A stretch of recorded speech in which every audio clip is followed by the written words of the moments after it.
Good afternoon everyone. आज मैं आपको गॉस थ्योरम पढ़ाने जा रहा हूँ। गॉस थ्योरम एक्सप्लेन करने से पहले आपको इलेक्ट्रिक फ्लक्स के बारे में बताया जाएगा। फिर एरिया वेक्टर को कैसे रिजॉल्व करते हैं अलग अलग डायरेक्शन में, वो कॉन्सेप्ट आपको मैं बताऊंगा। फिर सॉलिड एंगल का कॉन्सेप्ट बताया जाएगा। सॉलिड एंगल जिसको रेडियन में रिप्रेजेंट करते हैं। और सॉलिड एंगल का कॉन्सेप्ट क्लियर कराने के बाद फिर आपको मैं गॉस थ्योरम के बारे में बताऊंगा। मैं आपको पहले भी बता चुका हूँ कि मैंने टोटल 10 बुक पब्लिश करी है, जिसमें से 5 वॉल्यूम 1 और 5 वॉल्यूम 2। वॉल्यूम 1 की जो 5 बुक्स है बच्चों वो ब्लैक कवर की है, और वॉल्यूम 2 की जो 5 बुक्स है वो पिंक कलर की है। सबसे पहले मैं आपको वॉल्यूम 1 की बुक्स दिखाता हूँ।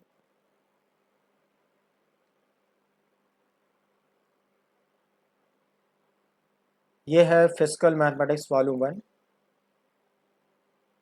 10+2 जेई मेन नेट यूजी सर्ट सब्जेक्ट टेस्ट प्रिपरेशन। बच्चों ये ब्लैक कवर की बुक है, यह है वॉल्यूम 1, और ये इतने सारे कॉम्पिटिशन्स के लिए इस्तेमाल होगी। ऑब्वियसली ब्लैक कलर की जो बुक है वो जेई एडवांस के लिए इस्तेमाल नहीं होगी। इसमें क्या है कि जो बिग डेरिवेशंस है उसको अवॉइड करे गए हैं। हाउएवर स्मॉल डेरिवेशंस और सारे कॉन्सेप्ट को इसमें बताया गया है। ये है वॉल्यूम 1 फिजिकल मैथमेटिक्स। इसका इंटीरियर देखो।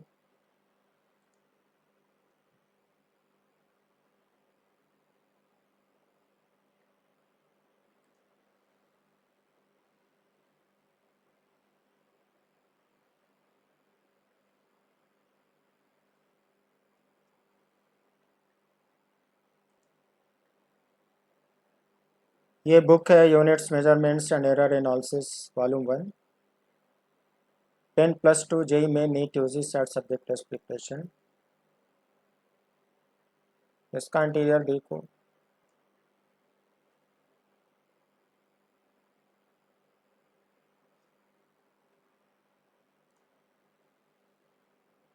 सिस्टमेटिक कलरफुल डायग्राम से इसको समझाने की कोशिश करी गई है।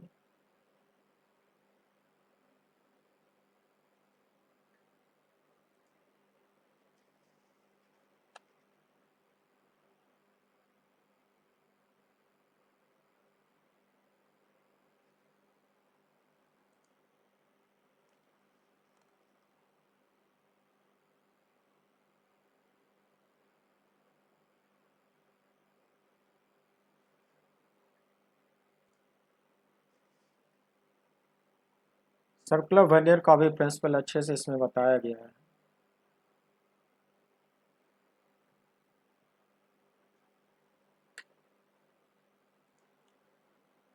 फिर बच्चों ये है काइनेमेटिक्स वॉल्यूम 1।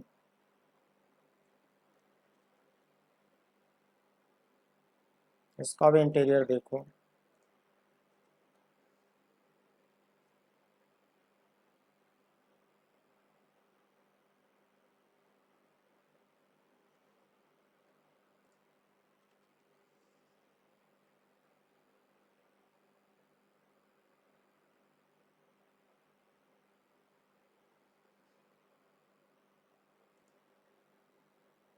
चौथी बुक है Newton's laws of motion and friction volume 1।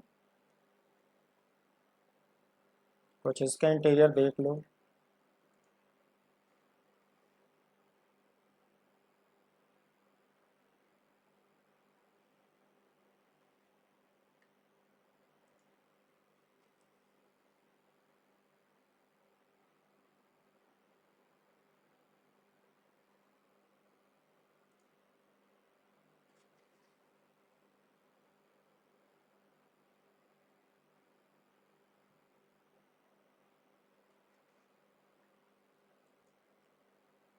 बच्चों पांचवी बुक है एग्जाम बूस्टर वॉल्यूम 1।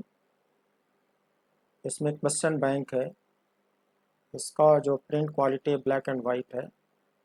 इसमें बहुत सारे कॉम्पिटिशन्स के क्वेश्चन कवर करे गए हैं। इसको आप प्रैक्टिस करोगे तो आपको फ़ायदा होगा।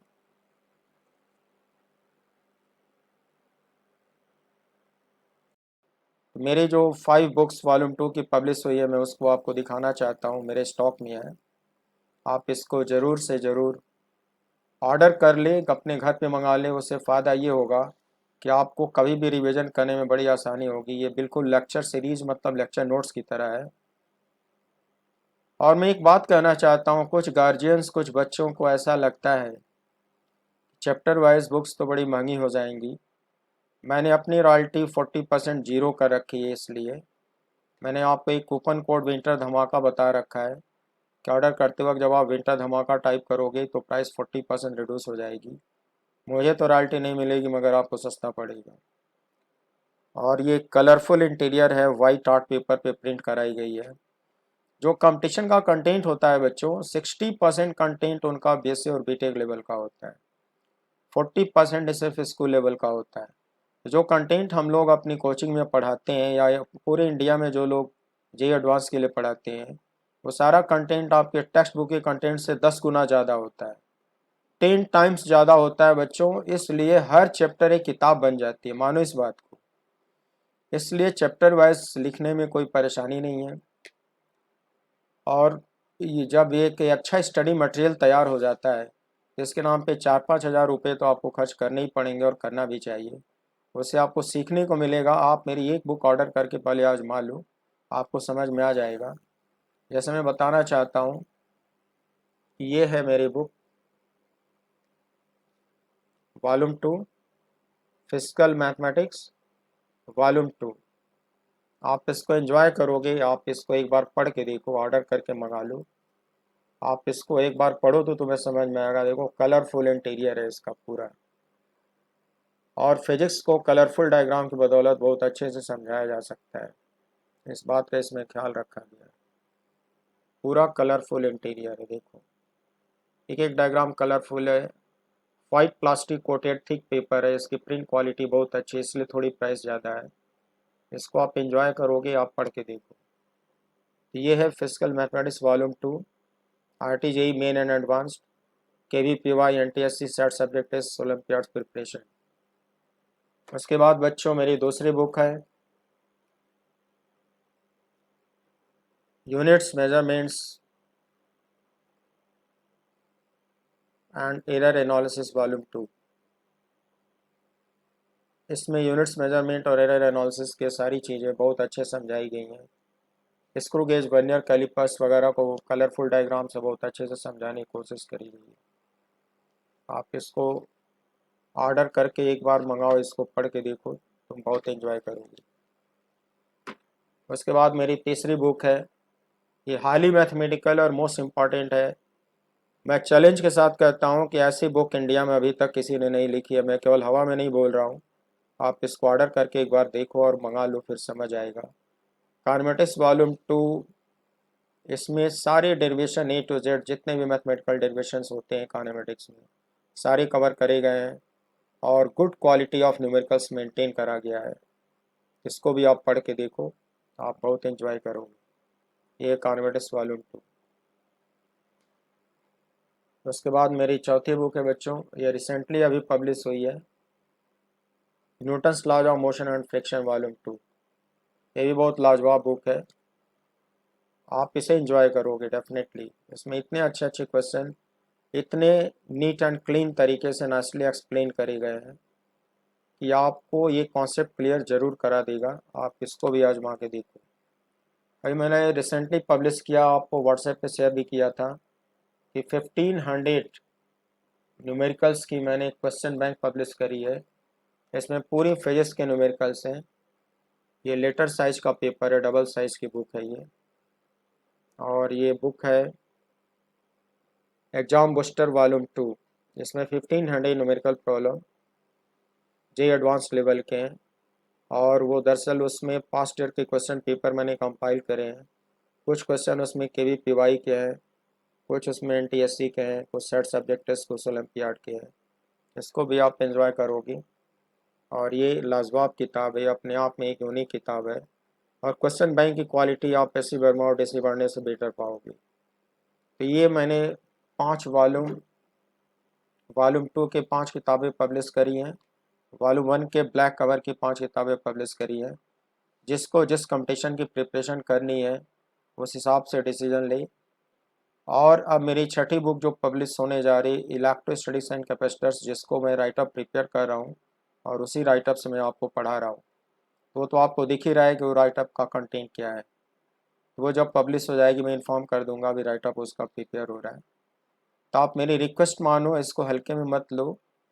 और अगर आप अमेज़ॉन पे ऑर्डर करते हो, बाय द वे, तो अमेज़ॉन की रिटर्न पॉलिसी है, अगर आपको किताब पसंद नहीं आएगी तो 10 डेज रिप्लेसमेंट होता है, 10 दिन के भीतर लौटा भी सकते हो। तो आपका कुछ डूबने वाला नहीं है, आप मेरी बात को मान लो और इन किताबों को पढ़ो। और नोट्स मत बनाओ, मेरे वीडियो को देखते वक्त आप वीडियो पॉज करके नोट्स मत बनाओ। ये मेरी जो बुक्स हैं वो खुद ही नोट्स है। और नोट्स बनाने का टाइम जो बचे उससे न्यूमेरिकल प्रॉब्लम, इसमें हर किताब में जो चैप्टर वाइज लिखी गई है 250 से 250 क्वेश्चन बैंक है जो पास्ट ईयर कॉम्पिटिशन्स में पूछे हुए हैं। तो प्रैक्टिस भी कर सकते हो। तो अपना प्रैक्टिस करने में टाइम लगाओ, नोट्स बनाने में टाइम मत लगाओ, क्योंकि किताब ही नोट्स है। आप रिवीजन बुक से ही करो और लर्निंग के लिए, एक्सप्लेनेशन के लिए मेरा वीडियो वॉच करो, वीडियो फ्री ऑफ कॉस्ट है। तो प्यारे बच्चों, ये मैं अपील करता हूँ कि आप ऐसा ज़रूर करोगे। पॉजिटिवली सोचो, आप ये ना सोचो कि सर अपने फ़ायदे की बात कर रहे हैं। आप जानते हो मैंने आपसे कोई फ़ीस चार्ज नहीं करी है, कोई फ़ीस नहीं लिया है। जो भी मैं आपको पढ़ा रहा हूँ ये सब फ्री ऑफ कॉस्ट है। कम से कम मेरे लिए इतना आप करो, कुछ किताबें ऑर्डर करके आप मंगा लो। सो प्यारे बच्चों, आज बहुत ही इम्पोर्टेंट मैं टॉपिक कवर करने जा रहा हूँ जो मैथमेटिकल है। और फिजिकल मैथमेटिक्स वॉल्यूम 2, ये बुक मैं फिर से दिखा दे रहा हूँ। इसको पढ़ना बहुत ज़रूरी। अगर आप इसको कवर कर लेते हो तो मेरी द्वारा पढ़ाई हुई फिजिक्स पूरी तरह से आपको समझ में आएगी। ये यूनिक बुक है, अभी तक इंडिया में किसी ने ऐसी कोई फिजिकल मैथमेटिकल टूल्स की बुक लिखी नहीं है। पार्शियल डिफरेंशिएशन तक कवर किया गया है। आज मैं आपको कॉन्सेप्ट पढ़ाने जा रहा हूँ जिसमें पार्शियल डिफरेंशिएशन यूज होगा।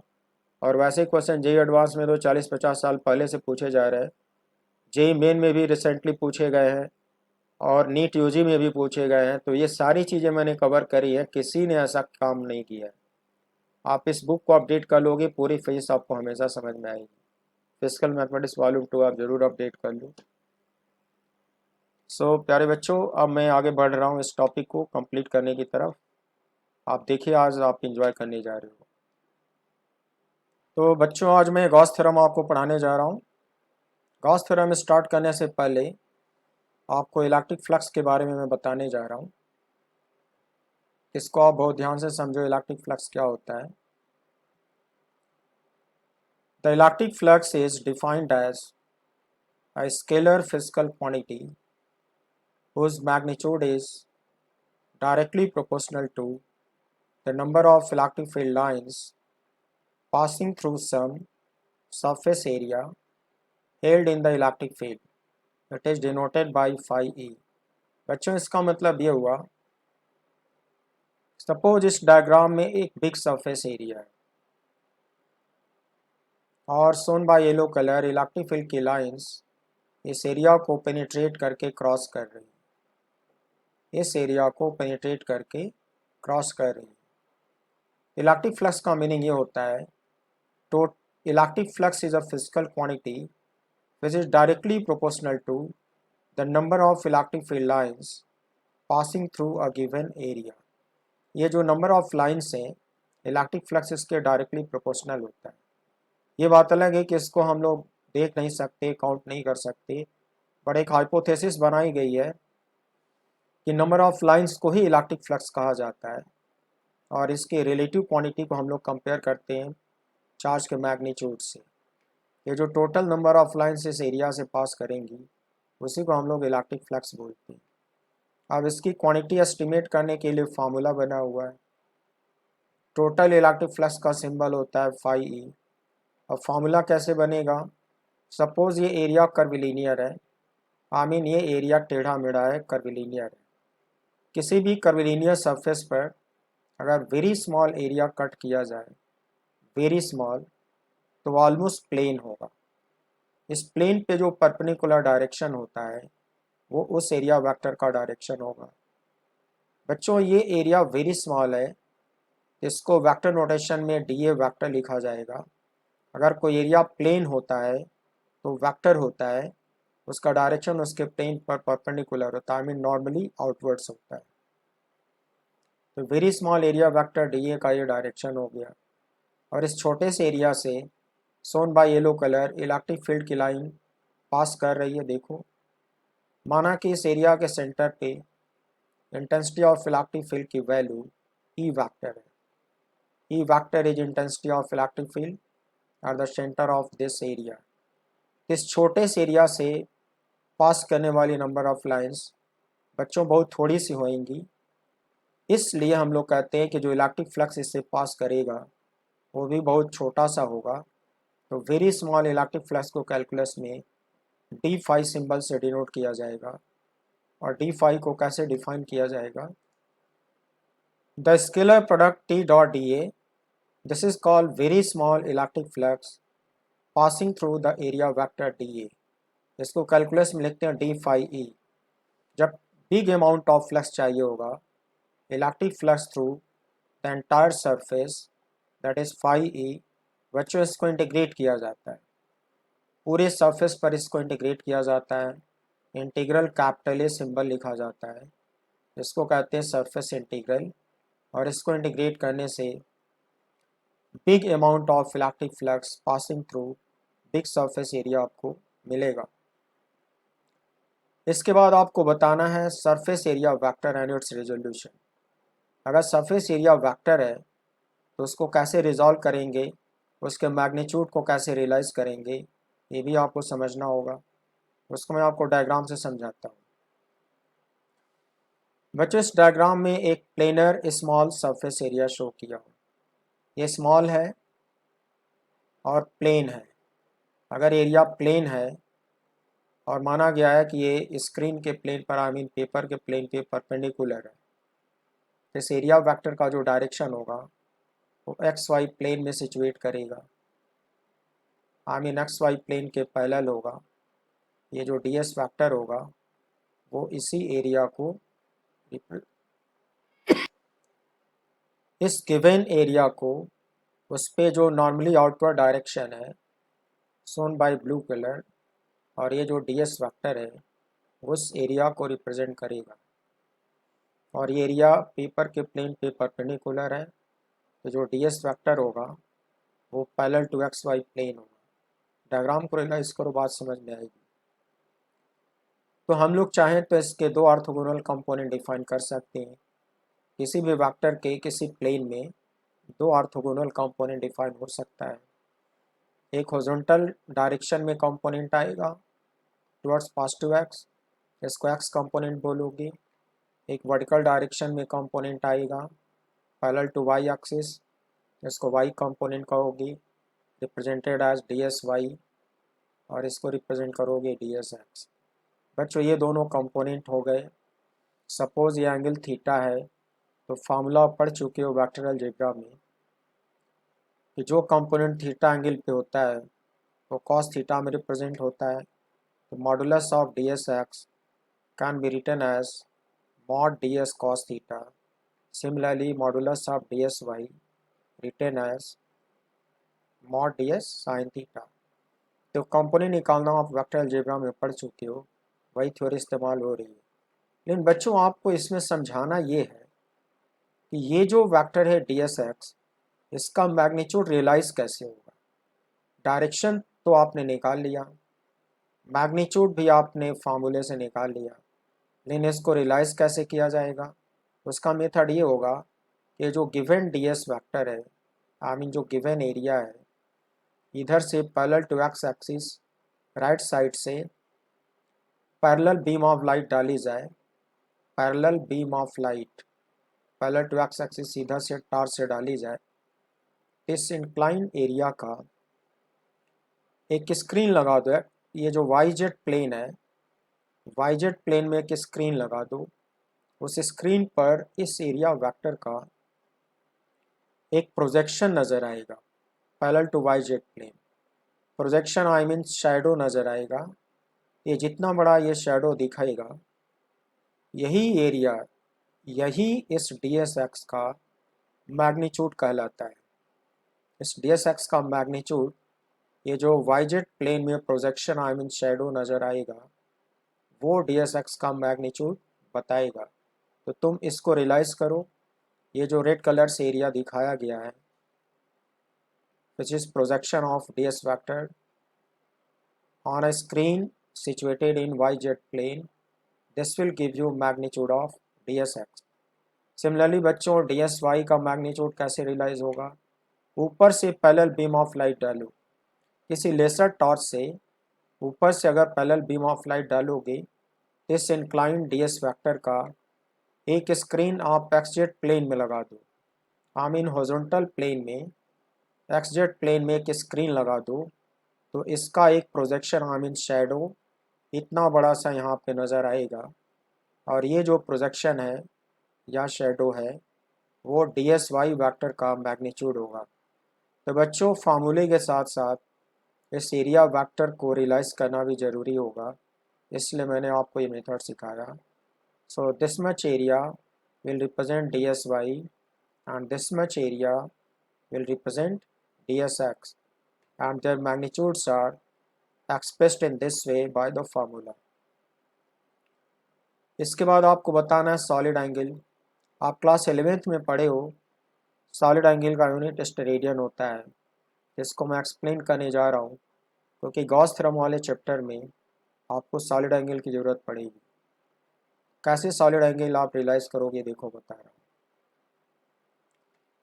सपोज ये कोई स्फेरिकल सरफेस है, just like ball, spherical surface, and point O is center of the sphere। बच्चों स्फेरिकल सरफेस पर एक बहुत छोटा सा एरिया मार्क करो, वेरी स्मॉल एरिया उस पर मार्क करो, उस वेरी स्मॉल एरिया को ds कहा जाएगा। इस एरिया का जो पेरिफेरी है, पेरिफेरी को इमेजिनरी लाइन से सेंटर से ज्वाइन करो। तो जब तुम पेरिफेरी को सेंटर से ज्वाइन करोगे तो जितनी भी लाइंस ऑरेंज कलर से दिखाई गई हैं ये सभी लाइंस का लेंथ इक्वल होगा और सभी का लेंथ इक्वल टू रेडियस होना चाहिए। बच्चों आप इमेजिन करो कि इसके पेरिफेरी को जब आप सेंटर से मिलाते हो तो ऑरेंज कलर की सभी लाइन मिलकर सेंटर पे कोनिकल स्पेस रिप्रेजेंट करेंगी। एक कोनिकल स्पेस रिप्रेजेंट होगा और इस कोनिकल स्पेस में ये जो बनने वाला एंगल है, सॉलिड कोनिकल एंगल जो यहाँ फॉर्म हो रहा है इसी को सॉलिड एंगल बोलते हैं। Conical angle at the centre, this is called solid angle represented by d omega। this is very small, that is why written as d omega। और बच्चों मैथमेटिकली इस d omega का फॉर्मूला होता है, देखो d omega is what, very small solid angle subtended at the center by the surface area ds। Mathematically इसको कैसे represent करते हैं, d omega equals ds upon r square। ds that is shown area divided by square of the radius, this ratio will give you magnitude of this solid angle d omega। बच्चों इस diagram को देखो, अगर तुम इस area को बढ़ाते जाओगे, इंक्रीज करते जाओगे तो सेंटर पे बनने वाला सॉलिड एंगल वो भी इंक्रीज होएगा। अगर इस एरिया को बढ़ाते बढ़ाते पूरे स्फीयर को कवर कर लोगे तो सॉलिड एंगल भी बढ़ते बढ़ते सेंटर के चारों तरफ पूरे इस वॉल्यूम को कवर कर लेगा। तो एक क्वेश्चन पूछा जाता है कि one complete spherical surface area centre के अराउंड कितना सॉलिड एंगल बनाता है। तो इसको डिराइव करने का मेथड देखो। And a big solid angle subtended at the center by the big surface area delta s। For getting big solid angle, you should integrate d omega on the big surface area। बच्चों इसको surface area पे integrate करते हैं इसलिए इसको surface integral बोला जाता है। और डी ओमेगा का फॉर्मूला यहाँ पे लिख डालो। तुम्हें पता है कि for the given sphere radius constant होता है, आर स्क्वायर को इंटीग्रल के बाहर निकाल डालो और इंटीग्रल में क्या बचेगा, खाली ds। तो छोटे छोटे एरिया को इंटीग्रेट करने से बिग एरिया मिलता है। तो इंटीग्रल ds को शॉर्ट सिंबल में डेल्टा एस लिख सकते हो, divided by r square. It's a big surface area. बच्चों ज़रूरी है कि ये जो एरिया दिखाए हो ये स्फेरिकल सरफेस पे ही फॉर्म होना चाहिए, तभी जाके आर को कांस्टेंट माना जाएगा। यह big surface area which is situated on spherical surface, and this big surface area will subtend big solid angle delta omega at the center of the sphere, and its formula comes out delta s upon r square. Now the solid angle subtended by one complete sphere at its center. Total spherical surface अपने centre पे कितना solid angle बनाता है, short में लिखते हैं one sphere equals integral d डब्ल्यू on the whole sphere. इसको पूरे स्फेरिकल सरफेस पर इंटीग्रेट करना होगा। फिर डी डब्ल्यू का फॉर्मूला लिख डालो, इंटीग्रेट करो on the whole sphere, radius square constant होगा, बाहर निकाल लो, इंटीग्रेट करो ds को ऑन द होल स्फीयर। बच्चों ds को पूरे स्फीयर पे इंटीग्रेट करने का फिजिकल मीनिंग क्या हुआ, फिजिकल मीनिंग समझो। इस पूरे स्फेरिकल सरफेस पर छोटे छोटे ds, infinite ds ds ds इस पे कट कर लो और सारे ds ds ds एरिया को सम कर दो। तो सम करने से जो टोटल एरिया आता है वही इंटीग्रल ds की वैल्यू आएगा, और सारे ds ds ds को सम करोगे ये टोटल स्फेरिकल सरफेस एरिया के बराबर होगा। तो टोटल स्फेरिकल सरफेस एरिया तुम्हें पता है स्फीयर में 4 पाई आर स्क्वायर होता है।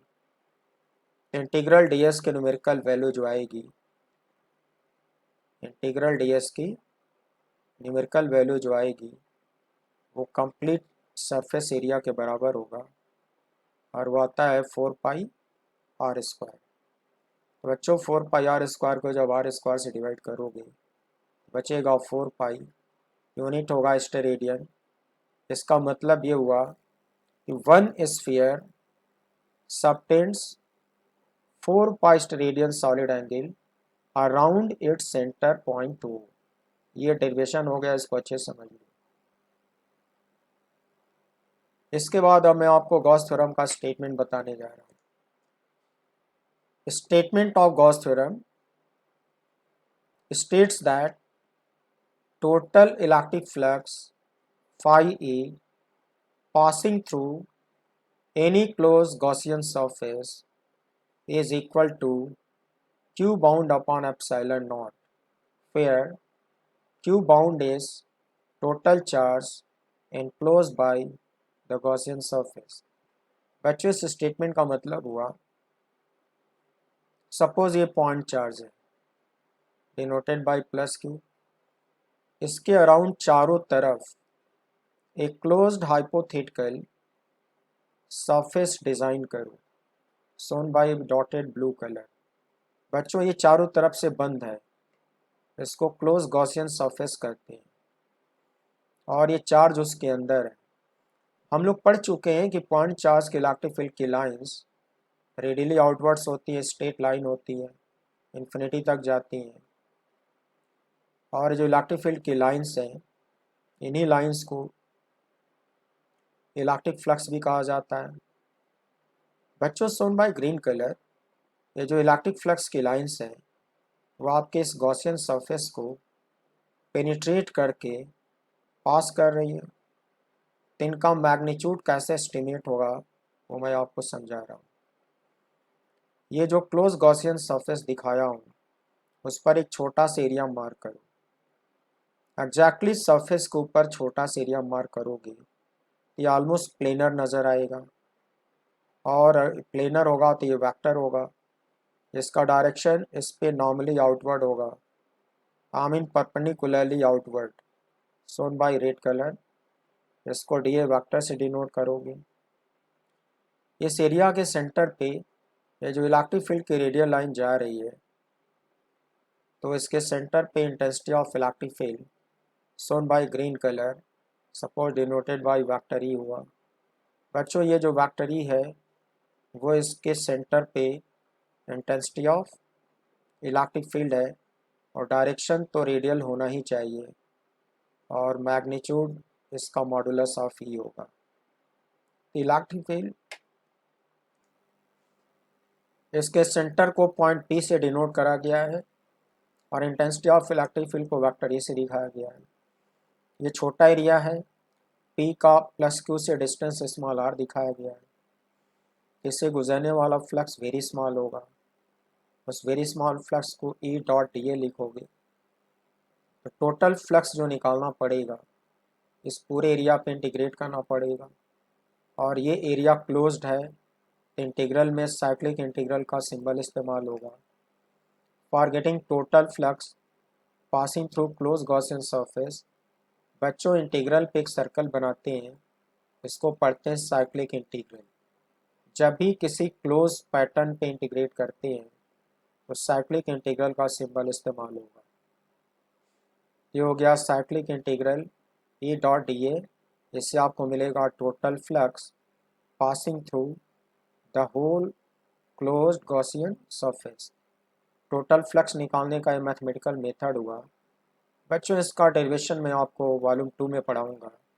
इसको डिराइव करने पर इसका मैग्नीट्यूड आता है Q bound upon epsilon not, where epsilon naught is the permittivity of free space and q bound is total charge enclosed by the closed Gaussian surface। इसके अंदर जो टोटल चार्ज अंदर एनक्लोज है, घिरा हुआ है, वही क्यू बाउंड है। फिलहाल इस डायग्राम में क्यू बाउंड की वैल्यू प्लस क्यू लिखी जाएगी, प्लस क्यू लिखा जाएगा। तो यहाँ पे जो भी बाउंड चार्ज होगा बच्चों न्यूमेरिकल सॉल्व करते वक्त उसको विथ प्रॉपर साइन लिखना पड़ता है, विथ प्रॉपर साइन लिखना पड़ता है। अगर नेगेटिव है तो माइनस में लिखोगे, और पॉजिटिव है तो प्लस में लिखोगे, और एक से अधिक है तो सबको अलजेब्राइक सम लेना पड़ेगा। तो ये मैथमेटिकल एक्सप्रेशन हुआ गॉस थ्योरम का, और सभी न्यूमेरिकल इसी एक्सप्रेशन से सॉल्व करे जाएंगे। बच्चों ये जो इंटीग्रल फॉर्म है, this is the integral form of Gauss theorem. This is one of the 4 fundamental equations of electromagnetic theory known as Maxwell's equation. बच्चों जब आप इलेक्ट्रोमैग्नेटिक वेव का चैप्टर पढ़ोगे तो वहाँ पे आपको 4 मैक्सवेल्स इक्वेशन बताए जाएंगे। मैक्सवेल्स इक्वेशन 4 बताए जाएंगे, तो 4 इंटीग्रल फॉर्म में बताए जाएंगे और 4 डिफरेंशियल फॉर्म में बताए जाएंगे। तो जो 4 इंटीग्रल फॉर्म है उसी में से एक जो होता है उसको हम लोग कहते हैं गॉस थ्योरम, जो यहाँ पे दिखाया गया है। इस गॉस थ्योरम का डेरिवेशन आपको वॉल्यूम 2 में दिया जाएगा। इसके बाद और आपको क्या समझना है, solid angle subtended bye a cone at its vertex. बच्चों इस फिगर में एक कोन दिखाया गया है। ये जो कोन है ये अपने वर्टेक्स पर कुछ न कुछ कोनिकल सॉलिड एंगल बनाता है। देखो यहाँ पे समझाने की कोशिश करी गई है। Conical solid angle delta omega बनाता है। तो डेल्टा ओमेगा का मैं फॉर्मूला आपको बताने जा रहा हूँ कि कितना सॉलिड एंगल बनाता है। सपोज ये राइट सर्कुलर कोन है, इसका मतलब ये हुआ कि सर्कल के सेंटर को वर्टेक्स से मिलाने पर वो इस सर्कल पे परपेंडिकुलर होता है। ये है राइट सर्कुलर कोन। तो राइट सर्कुलर कोन में ये एंगल थीटा होगा और ये एंगल भी थीटा होगा। ये प्लेन एंगल है बच्चों रेडियन में, इसको सेमी वर्टेक्स एंगल थीटा बोला जाता है। तो कोई भी कोन अपने वर्टेक्स पर जो डेल्टा ओमेगा सॉलिड एंगल बनाता है उसका थीटा के फॉर्म में एक फार्मूला होता है, उसका डेरिवेशन मैथ में बताते हैं। यहाँ मैं आपको फार्मूला सिखा रहा हूँ। इस डेल्टा ओमेगा का फॉर्मूला कुछ ऐसा होगा।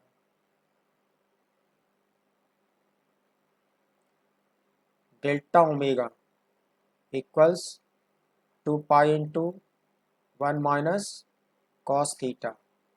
This is solid angle at the vertex of the cone. Unit steradian. Theta की वैल्यू पुट करोगे, इसको सॉल्व करोगे तो स्टेरेडियन में डेल्टा ओमेगा की वैल्यू आ जाएगी। अब बच्चों मैं आपको ये बताना चाहता हूँ कि amount of electric flux emerging from the conical space in the solid angle delta omega, ये कैसे डिराइव होता है ये समझो। देखो इस डायग्राम में ये जो पॉइंट चार्ज प्लस क्यू है, इसके चारों तरफ बनने वाला टोटल स्फेरिकल सॉलिड एंगल अभी थोड़ी देर पहले डिराइव करके दिखाया हूँ। ये जो स्फेरिकल सॉलिड एंगल चारों तरफ से बनता है वो 4 पाई स्टेरेडियन होता है। तो उस 4 पाई स्टेरेडियन में इतनी सारी इलेक्ट्रिक फील्ड की लाइंस निकल रही हैं। आई मीन इतना सारा इलेक्ट्रिक फ्लक्स इमर्ज हो रहा है, इलेक्ट्रिक फ्लक्स निकल रहा है। ये जो टोटल इलेक्ट्रिक फ्लक्स निकल रहा है वो 4 पाई स्टेरेडियन में निकल रहा है। तो स्फेरिकल सरफेस को पेनिट्रेट करके इतनी सारी लाइंस निकलेंगी और स्फेरिकल सरफेस एक गॉसियन क्लोज सरफेस होगा, तो हम लोग गॉस लॉ लगा सकते हैं।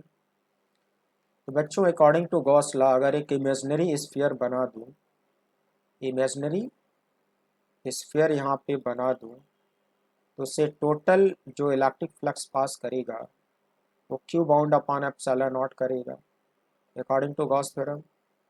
और क्यू बाउंड की वैल्यू क्यू के बराबर होगी, तो टोटल फ्लक्स जो पास करेगा वो क्यू अपॉन एप्सिलॉन नॉट करेगा और वो 4 पाई स्टेरेडियन से पास करेगा। तो डेल्टा ओमेगा स्टेरेडियन से कितना फ्लक्स पास करेगा, ये जो ब्लू कलर से दिखाया हूँ, केवल यही फ्लक्स डेल्टा ओमेगा से पास करेगा। तो डेल्टा ओमेगा से पास करने वाला ये जो थोड़ा सा फ्लक्स है, इसका मैं डेरिवेशन बताने जा रहा हूँ, सोन बाई ब्लू कलर। ये सारी लाइंस डेल्टा ओमेगा से पास करेंगी। इनको कैसे कैलकुलेट करेंगे देखो सिखा रहा हूँ तुम्हें।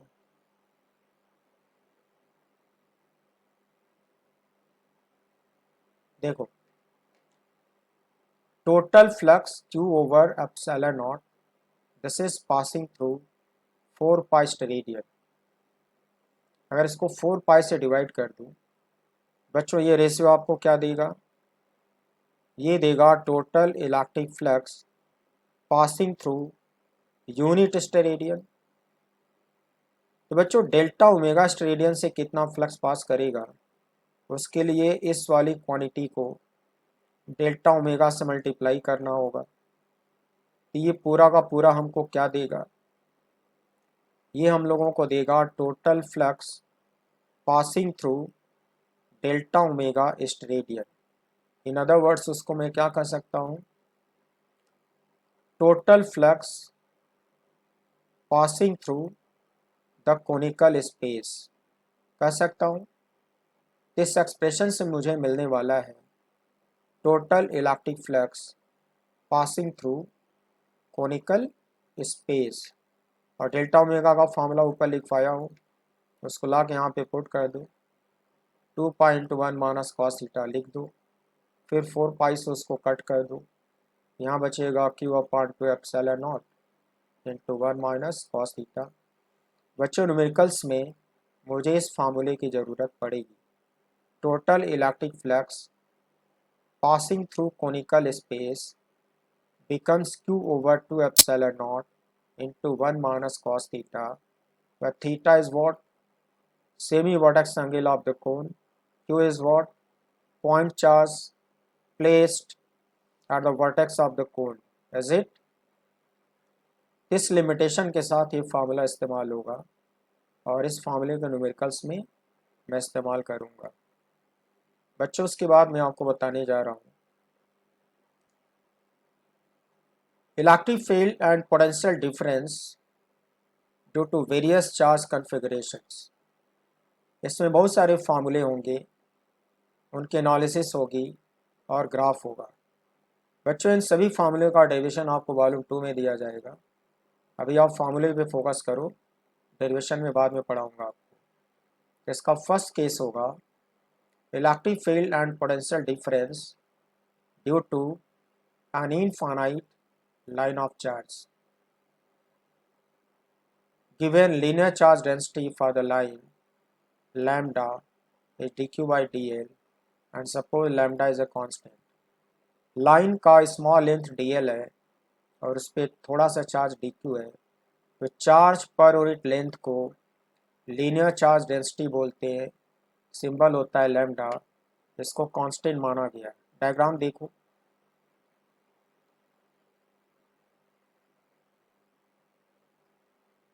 बच्चों इस फिगर में चार्जेस से बनी हुई एक लाइन दिखाई गई है। माना गया है ये छोटे छोटे पॉइंट चार्ज से इसको कंस्ट्रक्ट किया गया है और ये ऐसी लाइन है जो अपवर्ड भी इन्फिनिटी पे जा रही है और डाउनवर्ड भी इन्फिनिटी पे जा रही है। ये दोनों तरफ इन्फिनिटी पे जा रही है और इस पे लैम्डा की वैल्यू कांस्टेंट माना गया है। तो परपेंडिकुलर डिस्टेंस स्मॉल आर पर डायरेक्शन पिछले एपिसोड में बताया हूँ, किस लाइन पे परपेंडिकुलर होता है इलेक्ट्रिक फील्ड, वो मैं समझा चुका हूँ। एक पॉइंट ले लो, इलेक्ट्रिक फील्ड को परपेंडिकुलर दिखाओ राइटवर्ड, डिस्टेंस स्मॉल आर दिखा दो, तो ये आर वेक्टर उसका पोजीशन वेक्टर हो गया और उसी के डायरेक्शन में इलेक्ट्रिक फील्ड हो गया और ये 90 डिग्री बनाता है। इस इलेक्ट्रिक फील्ड का मैं फार्मूला बताने जा रहा हूँ। उसके बाद बच्चों मैं इस स्पेस में दो पॉइंट ले लूँगा। First point suppose potential is V1, second point potential is V2। First point का perpendicular distance R1, second point का परपेंडिकुलर डिस्टेंस R2। फिर मैं आपको V2 माइनस V1 का फार्मूला बताऊंगा। फिर ये ग्राफ ऐसे बनेगा, पहले इसके फार्मूले को देखो, फार्मूला क्या है।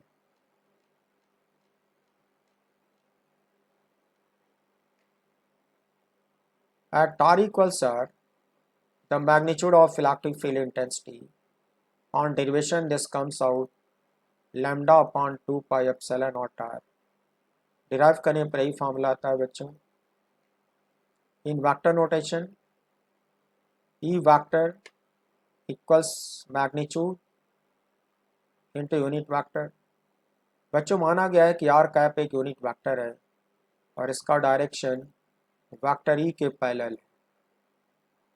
मैं वेक्टर अलजेब्रा में पढ़ाया हूँ कि किसी भी वेक्टर को रिप्रेजेंट करने के लिए पहले उसका मैग्नीट्यूड चाहिए होता है, फिर उसी के डायरेक्शन में एक यूनिट वेक्टर चाहिए होता है। तो आर कैप को मैं ई के पैरेलल डिफाइन किया हूँ, इसलिए यहाँ मल्टीप्लाई कर दिया हूँ। R cap is unit vector in the direction of r. आपको मैं डायग्राम में दिखाया हूँ कि ये दोनों पैरेलल हैं, तो अगर आर कैप ई के पैरेलल है तो आर कैप वेक्टर आर के भी पैरेलल होएगा।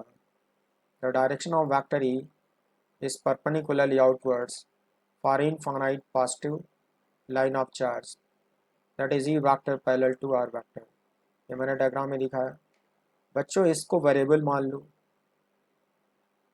R को बढ़ाते जाओ, T की वैल्यू घटता जाएगा, लैम्डा तो कांस्टेंट माने ही हो। ये फार्मूला फ्री स्पेस के लिए वैलिड है, एयर और वैक्यूम के लिए। तो electric field is inversely proportional to R। इसको मैं फंक्शन एंड ग्राफ वाले चैप्टर में पढ़ाया हूँ कि inversely proportional to r rectangular hyperbola होता है और उसका ग्राफ डिक्रीजिंग कॉनकेव अपसाइड दिखता है। अब ग्राफ के लिए आपको फंक्शन एंड ग्राफ जो एपिसोड्स में पढ़ा रखा हूँ फिजिकल मैथमेटिक्स में, तो सब आपको अपडेट करना पड़ेगा, तभी ग्राफ समझ में आएगा। ये रेक्टेंगुलर हाइपरबोला हुआ, ये डिक्रीजिंग कॉनकेव अपसाइड दिखेगा और फंक्शन एंड ग्राफ टॉपिक को आपको रिवाइज करना होगा। टी वर्सेस आर का देखो ग्राफ कैसा होगा। जैसे जैसे आर बढ़ाते जाओगे इलेक्ट्रिक फील्ड की वैल्यू घटती जाएगी, सोन बाय रेड कलर। यह डिक्रीजिंग कॉनकेव अपसाइड होता है। लिखते हैं E inversely proportional to R, in other words E proportional to 1 by R, decreasing concave upside.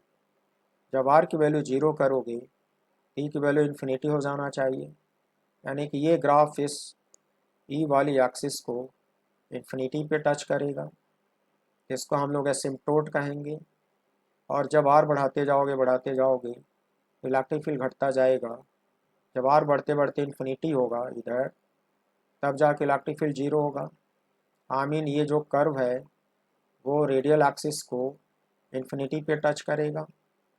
ये भी एक एसिम्पटोट हुआ और ये भी एक एसिम्पटोट हुआ। जब दोनों एसिम्पटोट परपेंडिकुलर होते हैं तो इसको हम लोग कहते हैं रेक्टेंगुलर हाइपरबोला। ये सब मैं पढ़ा चुका हूँ फंक्शन एंड ग्राफ वाले टॉपिक में। तो जिस बच्चे ने उस टॉपिक को नहीं पढ़ा है वो फिजिकल मैथमेटिक्स के मेरा सारा वीडियो देखे, स्पेशली फंक्शन एंड ग्राफ के सारे वीडियो देखे और कर्व ट्रेसिंग टेक्निक वहाँ से सीखे, तो उसे समझ में आ जाएगा इस तरह का जो फंक्शन होता है उसका ग्राफ ऐसा ही दिखता है, डिक्रीजिंग कॉन्केव अपसाइड दिखता है। फिर V2 माइनस V1 का डेरिवेशन होता है जो बाद में बताऊंगा मैं। तो इसको डिराइव करने पर बच्चों ये फॉर्मूला आता है, potential difference between two points V2 minus V1 minus lambda upon 2 pi epsilon not log R2 by R1। ये सब डेरिवेशन आपको वॉल्यूम 2 में मैं पढ़ा दूंगा, अभी आपको फार्मूले पे फोकस करें। यह है V2 माइनस V1। आपका सेकेंड केस होगा electric field and potential difference due to an infinitely long non-conducting solid cylinder of charge। ये नॉन कंडक्टिंग है, सॉलिड सिलेंडर ऑफ चार्ज है। Volume charge density that is rho dq by dv is supposed to be constant। बच्चों ये small volume है और उसमें ये small charge है, इसको कहते हैं charge per unit volume. Define करते वॉल्यूम चार्ज डेंसिटी, सिंबल होता है रो, इसको माना गया है कांस्टेंट। तो मैं इस जरा सिलेंडर को समझाना चाहता हूँ, पहले डायग्राम में समझो।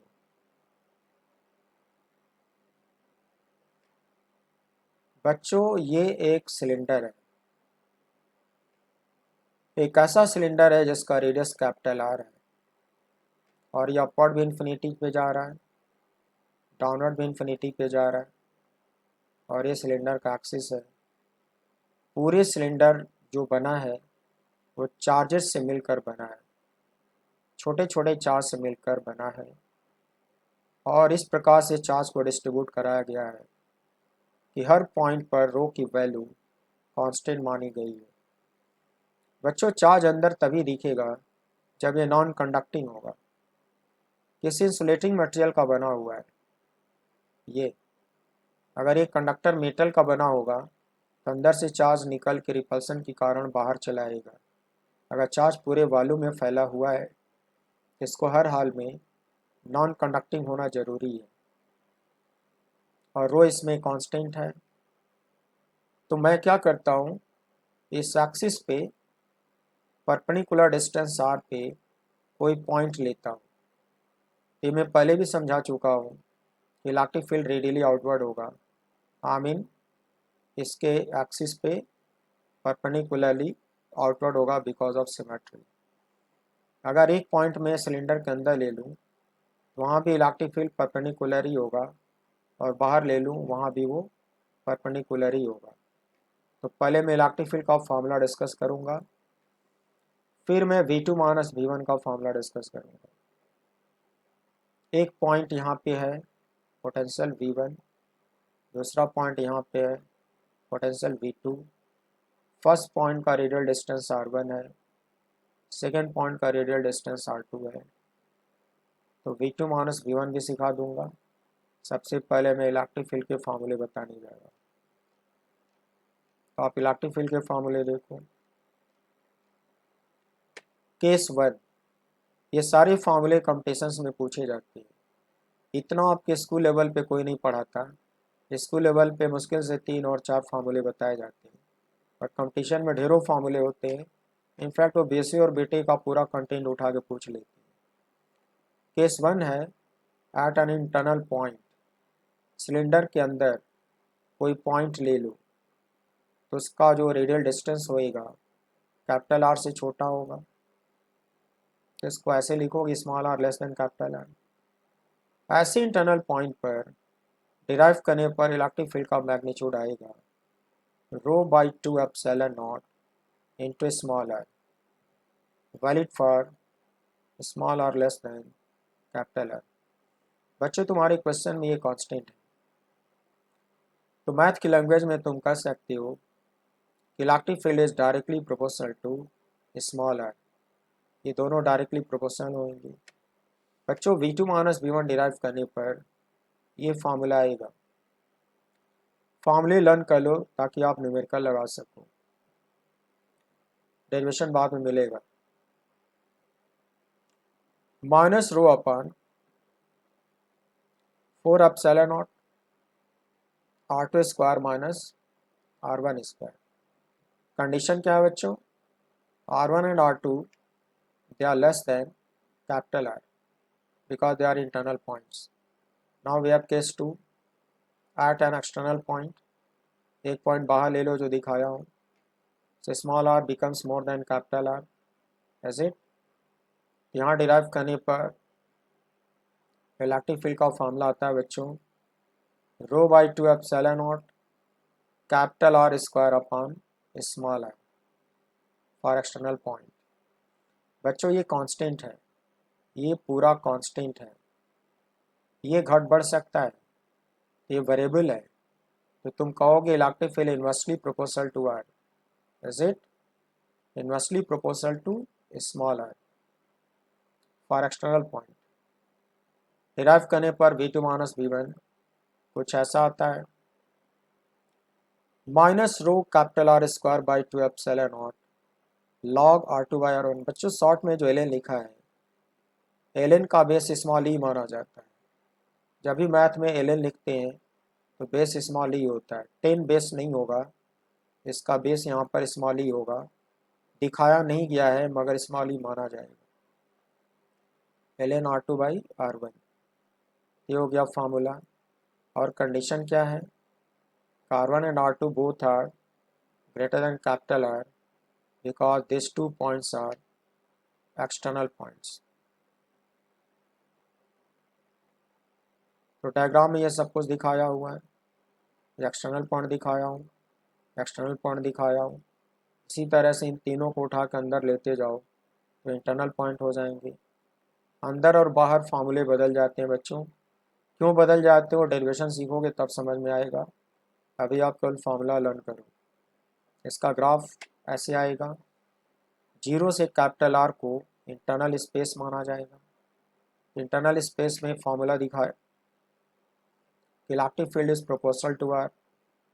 तो ग्राफ प्लॉटिंग में समझाया हूँ किस तरह का फंक्शन स्ट्रेट लाइन होगा। Straight line passing through origin होगा और सरफेस पर इलेक्ट्रिक फील्ड मैक्सिमम आएगा। फिर जब बाहर निकलते हो एक्सटर्नल स्पेस में आते हो सिलेंडर के बाहर तो फार्मूला मिला था electric field inversely proportional to R। इसका ग्राफ तो बच्चों डिक्रीजिंग कॉनकेव अपसाइड होता है। डिक्रीजिंग कॉनकेव अपसाइड एनालिसिस करने पर लेफ्ट लिमिट और राइट लिमिट दोनों बराबर आती है और वो मैक्सिमम वैल्यू ER सिंबल से डिनोट होता है। ये ग्राफ यहाँ कंटिन्यूअस होता है मगर पॉइंटेड होता है, नुकीला होता है। किसी पॉइंट पर अगर कोई ग्राफ पॉइंटेड होता है, नुकीला होता है तो कहते हैं कि वो फंक्शन डिफरेंशिएबल नहीं होता। तो इलेक्ट्रिक फील्ड का फंक्शन इस कैपिटल R वाले पॉइंट पर कंटिन्यूअस तो होगा बट डिफरेंशिएबल नहीं होगा मैथ की लैंग्वेज में, और सरफेस पर इलेक्ट्रिक फील्ड की वैल्यू मैक्सिमम आएगी। दोनों में से किसी फार्मूले से इसको निकाल सकती हो। सिर्फ करना ये होगा कि स्मॉल r की जगह पे कैपिटल R रख देना और ER की वैल्यू सॉल्व हो जाएगी। इस ग्राफ को लर्न कर लो और इसमें जो मैथमेटिकल प्रॉपर्टी बताया उसको एक लाइन में लर्न करो ऐसे। Note electric field function ER is continuous but not differentiable at small r equals capital R। बच्चों मैं नॉट डिफरेंशिएबल का मीनिंग बता रहा हूँ। इस नुकीले पॉइंट से थोड़ा बाईं तरफ टैंजेंट बनाओगे तो कुछ ऐसा आएगा, और इस नुकीले पॉइंट के थोड़ा दाहिनी तरफ यहाँ टैंजेंट बनाओगे तो कुछ ऐसा आएगा। अब ये दोनों टैंजेंट अलग अलग ओरिएंटेशन में आएंगे और इन दोनों टैंजेंट का स्लोप अलग अलग आएगा। ऐसी सिचुएशन में फंक्शन कहा जाता है कि डिफरेंशिएबल नहीं है। जब भी कोई ग्राफ पॉइंटेड दिखता है, स्लाइटली लेफ्ट स्लाइटली राइट, दो टैंजेंट बनाने पर दोनों टैंजेंट का स्लोप डिफरेंट आता है, तो कहते हैं कि फंक्शन डिफरेंशिएबल नहीं होता। ये इसका मीनिंग हुआ। इसलिए ये स्टेटमेंट फिजिक्स में कई बार पूछा हुआ है। Here electric field function is continuous but not differentiable eight r equals capital R। ये ग्राफ को लर्न कर लो, फार्मूले को लर्न कर लो और ये प्रॉपर्टी लर्न कर लो। फिर बच्चों तीसरा केस होएगा electric field and potential difference due to an infinite plane sheet of charge. बच्चों इस बार इस डायग्राम में इसको लाइन नहीं माना गया है, इसको प्लेन शीट माना गया है। और ये शीट कैसी रखी है? पेपर पे परपेंडिकुलर रखी है और डायमेंशन इसका इनफाइनाइट है। मतलब ये इन्फिनिटी तक बाहर निकली है आउटवर्ड, और इन्फिनिटी तक ये इनवर्ड गई है। अंदर भी इन्फिनिटी तक गई है, बाहर भी इन्फिनिटी तक गई है, और अपवर्ड भी इन्फिनिटी तक गई है, और डाउनवर्ड भी इन्फिनिटी तक गई है। और ये चार्जेस से मिलकर बनी है, छोटे छोटे पॉइंट चार्ज से मिलकर बनी है। माना गया है कि शीट के हर पॉइंट पर जो सिग्मा की वैल्यू है वो कांस्टेंट है। कैसे डिफाइन करोगे? Given surface charge density sigma calculus definition dq by dA is a constant. dA small area, sheet का स्मॉल एरिया, उस पर बहुत थोड़ा सा चार्ज फैला होगा dq, इसको कहेंगे charge per unit area denoted by sigma known as surface charge density. इसको माना गया है कांस्टेंट। Is it? तब डायग्राम देखो बच्चों, डायरेक्शन पहले ही समझा चुका हूँ कि किसी भी पॉइंट पर इलेक्ट्रिक फील्ड का डायरेक्शन नॉर्मली आउटवर्ड हो, आई मीन परपेंडिकुलरली आउटवर्ड। तो 90 डिग्री पे इलेक्ट्रिक फील्ड दिखा दो, इस पॉइंट का पोजीशन वेक्टर r दिखा दो। अब मैग्नीट्यूड इसका स्मॉल r होगा।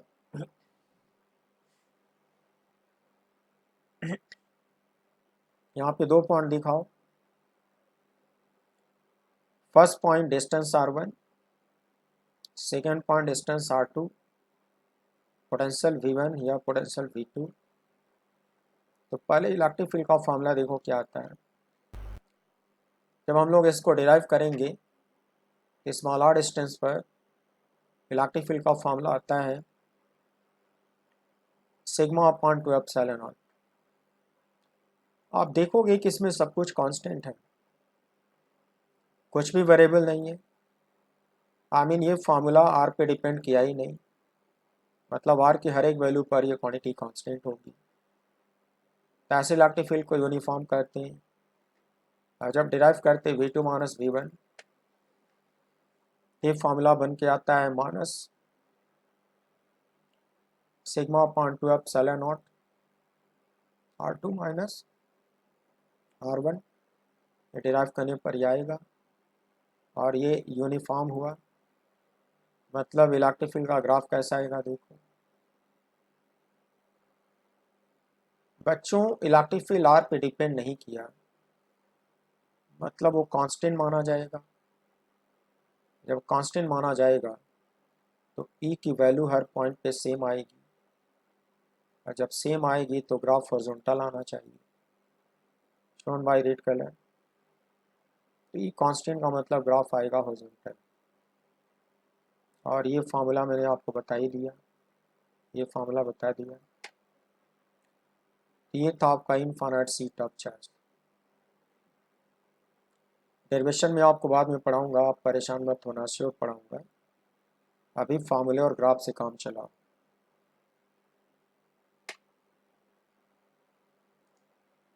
सो प्यारे बच्चों, आज मैंने आपको गॉस थ्योरम एक्सप्लेन किया, और उसके एप्लीकेशन पे जो कुछ फार्मूले डिराइव होते हैं उसमें से कुछ स्पेशल फार्मूले मैंने एक्सप्लेन किए, ग्राफ बताया और उसकी प्रॉपर्टी समझाई।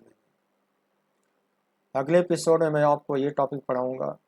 अभी बहुत सारे फार्मूले और ग्राफ और कॉन्फ़िगरेशन समझाने हैं। Electric field and potential difference just outside an infinite charge conducting plane sheet. ये नेक्स्ट एपिसोड में इसको कवर करूँगा, और भी वेरियस फार्मूले आपको बताए जाएंगे। और मैंने आज आपको अपनी बुक्स के बारे में बताया, तो उसके बारे में सिर्फ यही कहना है कि जैसे कुछ बच्चे वीडियो देखकर नोट्स बनाते हैं रिवीजन के लिए, मैं आपको समझाना चाहता हूँ कि नोट्स बनाने में आप टाइम वेस्ट ना करो। ज़्यादा अच्छा होगा कि आप मेरी बुक ऑर्डर करके मंगा लो। आप मेरी वेबसाइट से भी बुक ऑर्डर कर सकते हो, जो वीडियो के स्टार्टिंग में वेबसाइट के URL दिया है। मेरी बुक्स आपके लिए नोट्स का काम करेंगे, रिवीजन वहाँ से करो, और एक्सप्लानेशन समझने के लिए मेरा वीडियो देखो।